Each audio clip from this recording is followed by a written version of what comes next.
You're listening to A Slice of Therapy with me, Alun Parry.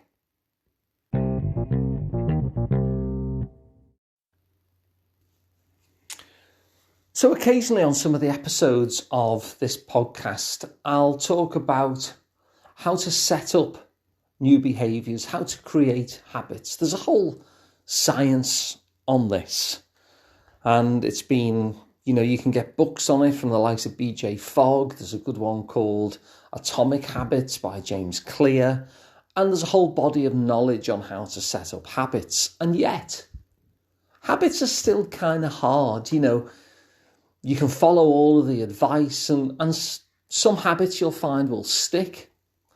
Some habits will fall by the wayside after a promising start. But what I want to do in this episode is to step away from habits, because habits are not the only way to create change. Habits involve you having to show up repeatedly. And like I say, there are ways in which to make that much more likely than others, which I've spoken about on these episodes in the past. But what if you didn't have to keep showing up in order to create some sort of lasting change in life? I remember a few years ago, and it happened twice in probably about a 6-7 month period. And I got quite frustrated with myself because twice in that kind of 6 or 7 month period, I didn't pay my council tax, which I pay monthly. And I didn't pay them. And it's not that I couldn't. I could have paid it. It's just it slipped my mind. And then I got a nasty letter from the council. On one occasion, they were on the verge of taking me to court. And, like I say, it wasn't that I didn't have the ability to pay them in that moment. It's just that I forgot. It slipped my mind, amidst everything else in life. It wasn't something I was remembering to pay the council tax. And I thought, well, this is not good. Let's change this. And so I made a change, and ever since, I've never had any problem with this at all. I've never ever forgotten to pay the council tax. Now, the important thing about this, which is why I'm telling you the story, is that I haven't created a habit at all. I haven't devised some way to help me remember. In fact, I never remember. I don't even know what day the council tax is. Off the top of my head, I'd have to go and look within my bank accounts. Because the thing that I actually did is I set up a direct debit. I thought, well, this is silly. If the money's there and I could pay them, I'm getting into all this trouble simply because I'm being forgetful. I'll set up a direct debit, and what happens then is that it just automatically pays them the money. Now, like I say, no habit's been created. I don't have to keep on showing up. I've made one change, and that change has produced that difference from that point onwards. And so this is a good example, really, of how habits are not the only show in town, that there are certain things that we can do in life that will, from the results of just one action, basically, will change things going forward.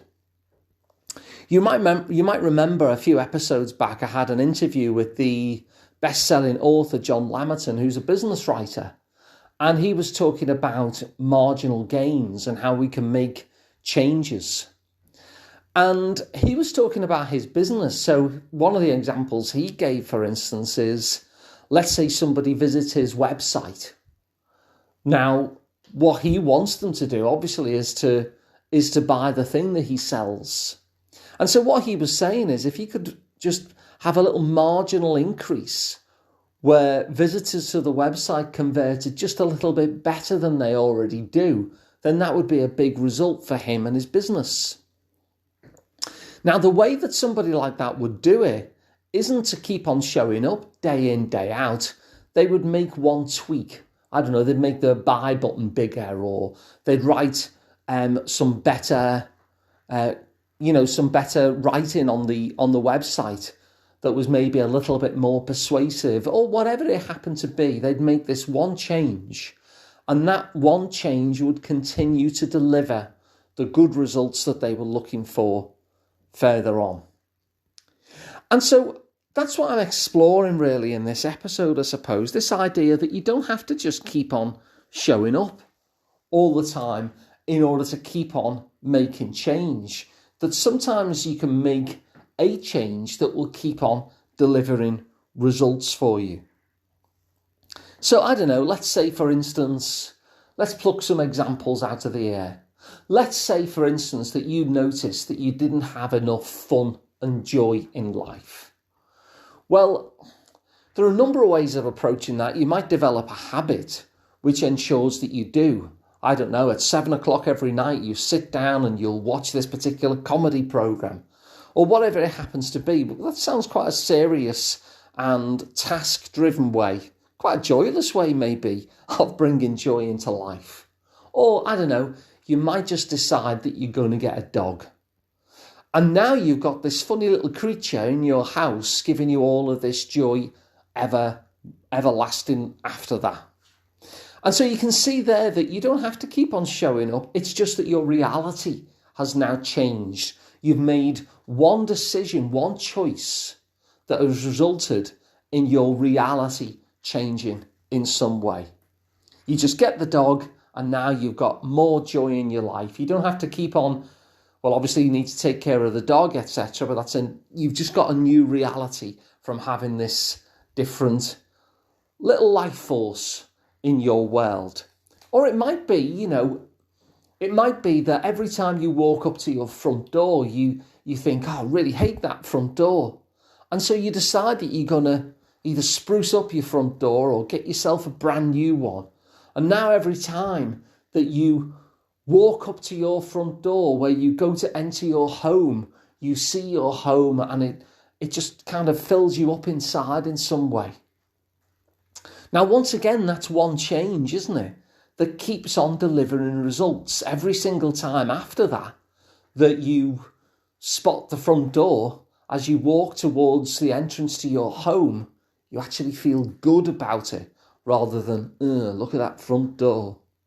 So these again are examples where you take one action and it continues to deliver the goods going forward. It might be, for instance, that you decide, for instance, that you like it when your house smells nice. And so you might just subscribe to a service where they keep sending you smellies every month. And so you just replace the old smellies with the new ones. Maybe it's a florist, who knows? You get a fresh load of flowers, for instance, just comes on a subscription service that you don't even have to think about. And so that one decision then means that you get a house that smells nice. And of course, the olfactory nerve is one of the quickest ones to our brain, of course. So smell, I think, is an underrated thing in terms of our well-being. But you get the idea, don't you? And I think, psychotherapy fits into this as well, because when I think of the kind of change that I work on with clients, what I'm looking to do is to create the kind of change which is everlasting, where trauma responses are literally erased with stuff which is leading to a better life. And so when therapy's been effective and you've undergone that change, you don't have to then keep on showing up all the time. It's a case of, well, I've done that now, and now I'm living a different kind of life. And so to recap then, what I'm really talking about in terms of this is setting up a direct debit for your life. Now, obviously, direct debit is just a metaphor, but it's what I did in terms of paying my council tax bills. I set up a direct debit and I never had the hassle of that going forward. I never experienced those problems that I was experiencing ever again because I made this one change. And it didn't mean that I had to create some sort of habit where I had a trigger, and when that trigger happened, I would do this thing and then try and give myself this reward and then show up again the next day, all of which is useful and some of which stick.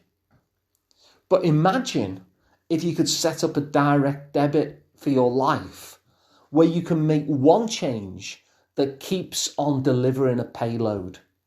So the examples where if you want more joy in your life, get a dog, for instance. That will just keep on delivering joy, joy, joy going forward, assuming that you like dogs, and I do. The other example was, maybe sign up to a subscription service with someone who's going to make your house smell nicer. Maybe change your front door. Obviously, it's going to be different for you, depending on what it is that you want in life. But it's a good question to ask. Like, if it simply wasn't possible for you to create a habit that was going to stick, just as a thought experiment, because of course it is possible, but just as a thought experiment, if you assume in the first instance that it's not, what is the one change that you would make to improve life that would then not require you to do any more work? What is the change that you could make that would be like setting up a direct debit for improvement in your life? And so when you're thinking of some sort of habit that you have to do, maybe in some parts of life, that's exactly what we need to do. And that's why that stuff is so useful. But imagine if we could find a way where we just make a change and the payload of that change just keeps on giving and giving effortlessly thereafter. And of course, the big example of that, in terms of my perspective, in terms of the work that I do, is in terms of therapy. When we've gone through some sort of trauma and it just keeps on showing up in life day after day. Well, imagine if it didn't. Imagine if those trauma responses were simply erased and overwritten, and that you could actually live a life as if that trauma had never happened. That's another good example of making that one change. And once that change is done, then you just keep on getting the payload. So what is that for you? What is it that you could do that would just keep on paying off for you over and over and over again? That you make that one tweak in your life, and it only needs to be a small improvement, like the business that just changes what they have on their website or the size of their buy button, and then suddenly they're making more sales. They're not monitoring that buy button or tweaking it or setting it up every day. They're just doing it the once. But the good results keep coming over and over and over again. So when you look in the different areas of your life, what's that for you?